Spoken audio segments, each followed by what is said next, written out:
ఒక్క phone call తో మీ బంగారాన్ని విడిపించి ప్రెజెంట్ మార్కెట్ రేట్ కే కొని బ్యాలెన్స్ అమౌంట్ ని క్యాష్ గా లేకపోతే సమానమైన బంగారాన్ని మీకిస్తుంది అక్షయ గోల్డ్ హబ్.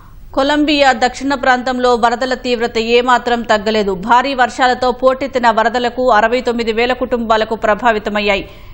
మౌంటేరియా నగరంలో దాదాపు అన్ని ఇళ్లు సగానికి పైగా నీటిలో మునిగే ఉన్నాయి. వరద నీటిలో ప్రజలు తీవ్ర అవస్థలు పడుతూ రాకపోకలు సాగిస్తున్నారు.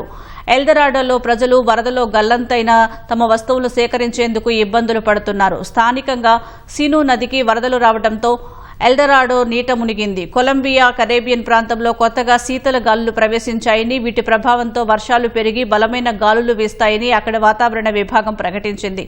ఈ నేపథ్యంలో కోర్డోబో, యాంటియోక్వియా, సుక్రే, బొలివర్, శాంటెండర్, మగ్దాలేనా ప్రాంతాల్లో ఎమర్జెన్సీ విధించారు. వరదల్లో గ్రామీణ ప్రాంతాలకు తీవ్ర నష్టం వాటిల్లిందని, వ్యవసాయం, పశుపోషణపై ఆధారపడి జీవించే కుటుంబాలపై ప్రభావం ఎక్కువగా ఉందని అక్కడి గవర్నర్ కార్యాలయం తెలిపింది.